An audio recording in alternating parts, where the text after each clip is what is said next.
Mga anak, nandito na ako. Buti pa ako may ginagawa. Ikagaya ng isa dyan. Hoy, babae ka. Buti pa yung kapatid mo naglilinis. Ikaw, puro cellphone ka dyan. Gumalaw ka naman, aba. Naistorbo ka naman eh. Aba, sumasagot ka pa. Teka lang, bubunutin ko yung wifi. Nay, wag! O bakit? Kausap mo lang naman yung boyfriend mong pangit. Hindi pangit boyfriend ko ah. Pangit kaya. Mas pogi pa ako dun eh. Anong sabi mo? Bawiin mo yan. Pangit boyfriend mo. Nun? Halika dito. Bleh! Nay! Punyeta kayo? Mag-aaway pa kayo, ha? Eto kasi si Kyle na eh. Teka lang, sasabihin ko sa boyfriend mo na ang tamad-tamad mo. Nay, sa'yo na to. Manahimik ka na. Wow, anak, saan mo galing to? Dun yan na isa nilalaro ko, yung cooking burger. Magluluto ka lang ng burger tapos kikita ka na. Pwede ba ako dyan? Kahit sino, pwede maglaro neto. Kaya download mo na, Nay, para kumita ka na ng malaki. Ito na nga, oh, dami ko na nabentang burger. Kaya ikaw, i-download mo na. Link on my bio. Ano pang hinihintay mo dyan? Death certificate? Hindi naman patay si tatay ah. Anak, alam kong nasa kwarto ka ng tatay mo. Si nanay. Anak! Nay, tawag niyo po ba ako? Wala. Kala ko nasa loob ka eh. Sige nay, gagawan ko na po ng pagkain si tatay. Kailangan ko malaman ng totoo. Sorry nay, kailangan kong gawin to sa'yo. Nay, eto na po pala yung pagkain ni tatay. Ginawan din po pala kita. Buti naman naisip mo pa ako. Thank you anak ha. Welcome nay. Mahal, kain na tayo. Gumana yung plano ko. Kailangan ko na humingi ng tulong. Ang galing mo din, Scarlett, no? Pero mas magaling ako. Nay, hindi ka nahimatay. Anong akala mo sa akin? Tanga? Inamoy ko yung pagkain na binigay mo sa akin. At kaamoy niya yung lason na nilalagay ko sa pagkain ng tatay mo. Ang sama mo, Nay. Well, kailangan ko ang pera ng tatay mo. Inasawa ko lang naman yan kasi mayaman siya. Ipapakulong kita sa ginawa mo kay tatay. Sa tingin mo maniniwala sa'yo ang mga pulis? May CCTV tayo sa bahay. Kitang-kita dyan na ikaw ang gumagawa ng pagkain ng tatay mo. Kanina pa nasa kulang mga pulis. At naririnig nila lahat ng sinasabi mo. Mga pulis? Nasaan na siya? Nakakatakot! Matalino ako, Scarlett. Alam kong gagawin mo yan. Binayaran ko ang mga pulis para din nila kulihin. Pera-pera lang. Walang iya ka talaga, Nay. Sumama ka na sa akin. Italin nyo na yan. At siguraduhin yung hindi makakatakas yan. Ano? Itatali? Hindi! Shh, Scarlett. Tatakas kita, ha? Alam ko lahat ng baho ng nanay mo.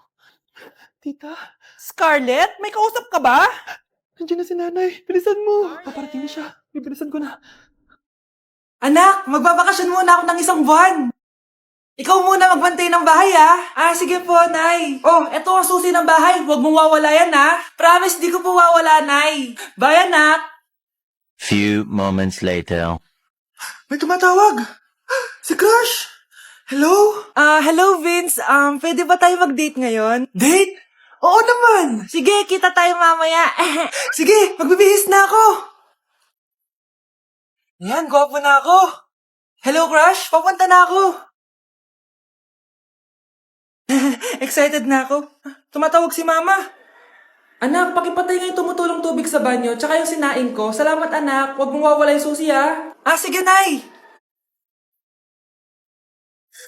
Ba't tayo mabuksan? Oh, eto ang susi ng bahay. Huwag mong wawala yan, ha?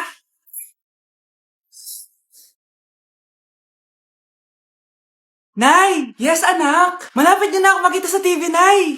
Talaga, anak! Magiging artista ka na! Abangan niyo po ako, Nay! Sige, anak! Few moments later. Nay, alis na po ako. Oo anak, ba't ganyan bihis mo? Nay, makikita mo na ako sa TV! Talaga? Nakaka-excite naman! 1 hour later. Mars! Uy, Mars! Yung anak mo, Mars, nasa TV! Nasa TV yung anak ko! Artista na anak ko! Panoorin mo, Mars! Halika dito, Mars, panoorin natin yung anak ko! Nagbabalik ang 24 Patrol. Nandito tayo ngayon sa presinto dahil nahuling nagnanakaw ng bangko ang isang binata. Eto po siya. Anong masabi mo? Ay, TV ba yan? Oo. Ay, hello, Nay! Shoutout sa'yo! Nasa TV na ako, Nay!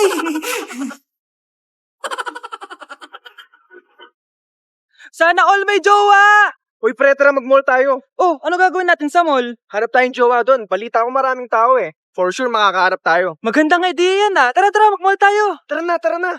Few moments later. Ayun na, nasa loob na tayo ng mall. Ang dami ng tao. Oh, bibigyan kita ng 1 oras. Dapat pagbalik natin dito, meron na tayong jowa. Sige, tara na. Hanap ako dito sa Tom's World. Yan. Ate. Pwede ka bang jowain? Ay, grade 7 ka pa lang. Sige.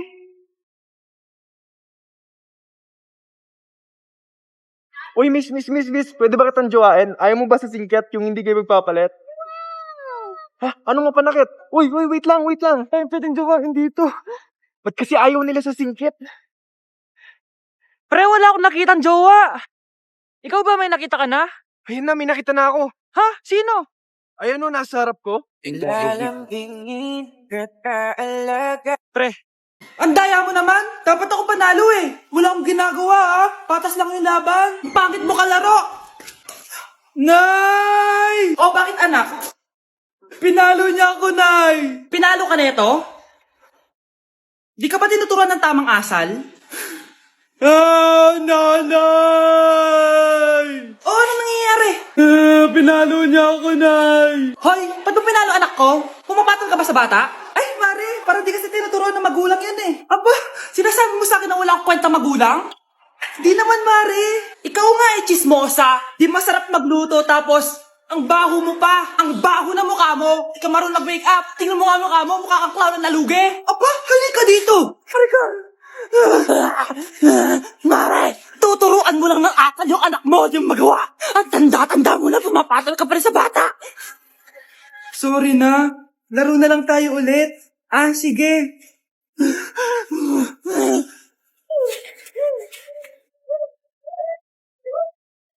Baby, away tayo. O ano anak, puro bebe time na lang? Di ba may exam ka pa bukas? Opo, Nay. Try mo kaya mag-review para di ka puro bagsak. Diyos ko. Sige, Nay. Challenge accepted. Makaka-perfect ako sa exam bukas. Sino nagsabing hindi ko kaya mag-review? Baka Scarlett to. Ba't tumatawag na to? Oh, bakit, Bes? Nagre-review ako. Te, may bago akong chika. Importante ba yan? Importante. So, eto na nga. Go, Te. Spill the tea. Ano nangyari? 1 hour later. O siya, sige na, Te. Magre-review na talaga ako. Storbo. Saan na ba ako? X, Y... Hala, break na sila. Ano nangyari? 1 hour later. Mag-review na nga ako.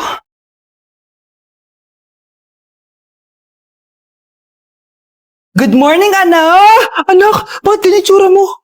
Hanay, nag-review ako buong gabi. Akala ko puro numbers lang yung math.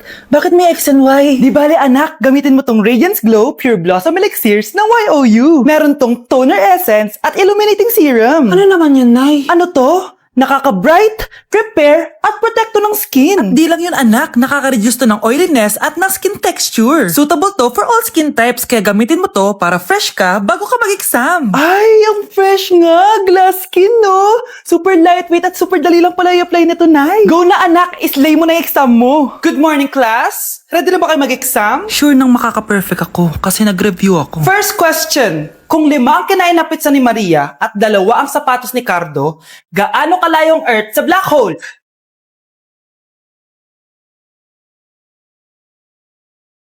Hindi man lumabas ang mga nireview ko. Ang importante, maganda ako.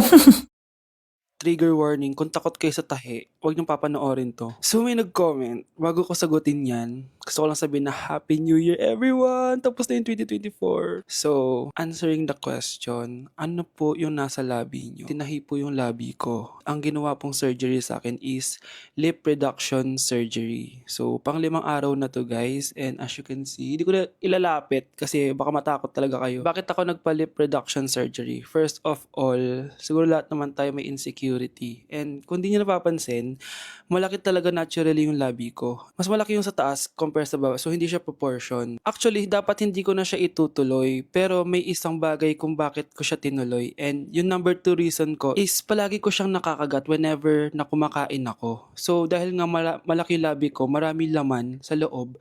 So, kapag ngumunguya ako, nakakain ko siya. Ang tendency, hindi nawawala yung singaw ko. And lumalaki yung singaw ko kasi palagi ko siyang nakakagat. Imagine, hindi lang isa, hindi lang 2 ko siya beses nakakagat, kundi siguro mga 5.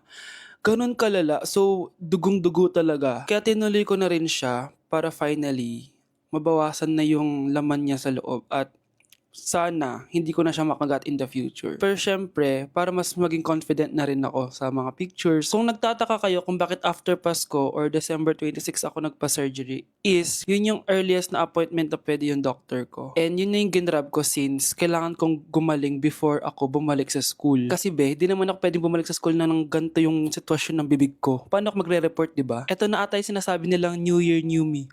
So yun lang naman guys. Again, happy New Year. Wishing you all the best in 2025. Babalik na ako sa content ko. Promise, pag gumaling na talaga to. Bye-bye. Ba't di ka makasagot? Anak namin siya ng kapatid mo. Rosa? Paano mo nagawa sa akin to? Ako nga wala akong anak sa labas. Mahal? Mahal? Tay, totoo po ba? Oo, anak. Nanay mo si Rosa. Nay? Nay? Nay? Wow, ano to? Happy family? Hayaan mo na sila. Sige, mamili ka. Si Rosa o ako na asawa mo? Bago ko sagutin yan, sino muna ang kabit mo? Gusto mong malaman? Eh di ang kapatid mo. Anak, di ba jowa mo yun? Ha? Anong jowa? Kapatid mo to. Anak mo?